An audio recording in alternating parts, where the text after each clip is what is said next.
Good morning, and firstly, can I say how delighted I am to be here at the Save Our Soil conference, hosted by one of the great businesses here in Harrogate, North Yorkshire. My name is Wallace Sampson, and I'm the Chief Executive of Harrogate Borough Council, and I'm also the lead local authority Chief Executive across Yorkshire and the Humber for low carbon. Over the course of the next 15 minutes, I will quickly highlight the challenge and scale of change required to become carbon negative in our region. I will also outline how I see the circular economy playing a key role in tackling a multitude of systemic problems that we face. If you have any questions, please use the Q&A facility on the conference platform. So, the focus of this presentation is across the geography covered by the York and North Yorkshire Local Enterprise Partnership. The overall ambition is for York and North Yorkshire to be carbon neutral by 2034 and then to be carbon negative by 2040. Our ambition to be carbon negative recognises our region's ability to lock in carbon through our natural assets, such as through planting trees, moving towards a regenerative agriculture, restoring our peatlands, and enhancing other habitats. And the York and North Yorkshire Local Enterprise Partnership are working with local authorities, industry partners, and other organisations to collaboratively develop a route map which sets out our key policies, our key programmes, and indeed our demonstrator projects that are going to be required to get us to be carbon neutral and beyond. So to understand the steps needed to get us to become carbon neutral, we commissioned a study last year to map out the pathways required. That study was undertaken by consultants called Element Energy and focused on high emitting sectors in York and North Yorkshire, and those sectors being transport, buildings and industry, power, and land use and agriculture. And the key findings from the study are shown on the slide here and illustrate the scale of change required. For example, land use and agriculture accounts for 30% of York and North Yorkshire's emissions. So we need to focus on interventions in that sector moving forward. As I said, currently agriculture is a high emitter for York and North Yorkshire. And relating it back to this conference, hopefully you can see the detail in this slide well enough to note that enteric fermentation, agricultural soils, and waste and manure management are the key reasons for this. Now, obviously, the experts amongst you, which I'm not, will know that enteric fermentation is a natural part of the digestive process in ruminant animals such as cattle, sheep, goats, and indeed buffalo, which we don't have a lot of in North Yorkshire. But the microbes in the digestive tract, or rumen, decomposes and ferments food, producing methane as a byproduct. But there is some good news, I think, for our region, as shown in the bullet points on this slide. York and North Yorkshire has strong potential for land-based emissions mitigation because of the characteristics of York and North Yorkshire. We are predominantly rural in character, we have a low population density and low projected population growth. So we have a high potential for forest planting and reducing peatland emissions through restoration in our area. And the carbon abatement pathway study showed that there's a high potential for carbon sequestration in North Yorkshire, using our natural assets to lock in carbon. Agriculture is a high source of emissions, though, which the study forecasts will be challenging and slow to reduce. The study highlights the enormous scale of change required for the sector.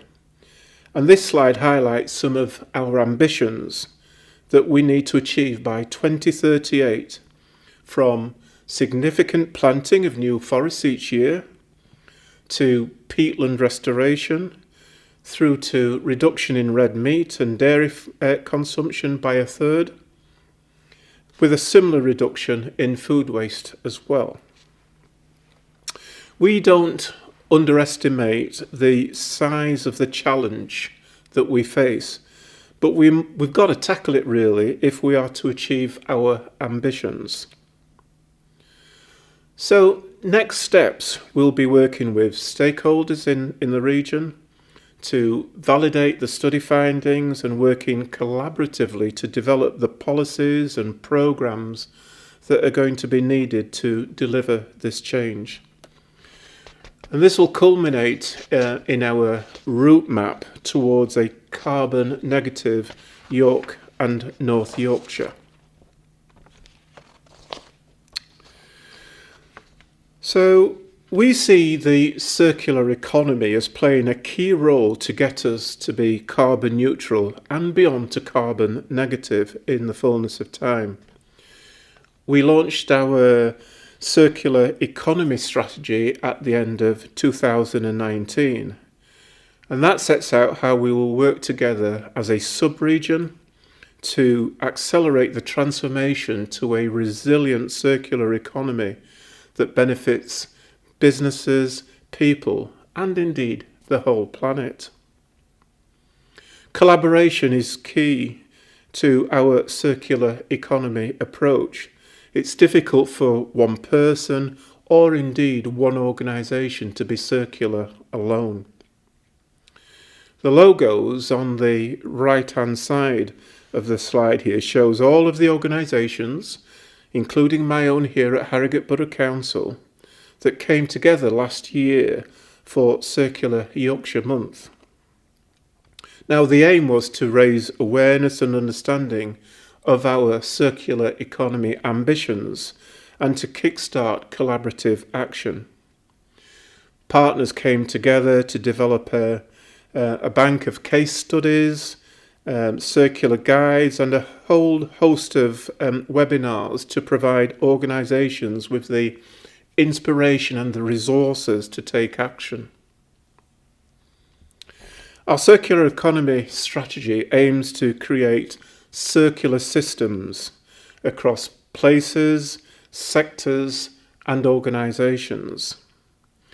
We believe that the circular economy can be used to tackle a multitude of systemic problems, from plastics to degrading soil quality. And through our circular economy strategy, we aim to develop circular places and communities, eliminate waste and pollution, and regenerate natural systems. Now, one of our key demonstrator projects is called Circular Malton. And for those of you that are unfamiliar with the geography of our place, Malton is a market town in North Yorkshire. And here there was some real local appetite and ambition to create the UK's first circular market town. And there's been a really strong focus on resource efficiency to minimise waste and ensure that nothing of value is lost. So it's actually a really useful demonstrator project, not just for Yorkshire, but for the UK as a whole, showing that local places and local communities can play their part, whatever the scale. Grow Yorkshire was established 2 years ago by a consortium of key partners, including the North Yorkshire Local Enterprise Partnership, the National Farmers Union, FERA, and the University of York. Its aim is to bring together key players in farming, in innovation and policy together to create the enabling conditions for a more sustainable, resilient and productive farming industry here in Yorkshire. It provides access to specialist information and support to help sustainable farming, but it also seeks to ensure that farmers' physical and mental health and well-being are also being considered along the way. So the strategy for Grow Yorkshire has 4 key pillars, as you can see here on the slide. It's about environment, it's about innovation, it's about well-being and also skills. I'll also very briefly mention 2 other projects which are currently underway. Firstly, there is the farm carbon footprinting. This is where the Yorkshire Dales National Park, the Nidderdale Area of Outstanding Natural Beauty, for which Harrogate Borough Council is the accountable body, and Yorkshire Water have together commissioned a project to work with farmers within the Yorkshire Dales National Park area to understand the existing carbon footprint of farms. And they will look at a variety of issues linked to soil health, from catchment sensitive farming to natural flood and sediment management. Carbon audits will be undertaken, following which they'll work with farmers to create action plans to reduce emissions, whilst also ensuring that these plans are viable for farmers and seeking opportunities to improve profitability. If you want to know more about this project, you can contact Ian Mann at the AONB, and his email address is Ian, IAIN.mann, MANN, at harrogate.gov.uk. The second project is the Yorkshire Hemp Supply Chain Project. This is a research project that aims to map out the existing hemp supply chain and understand the potential growth opportunities in Yorkshire.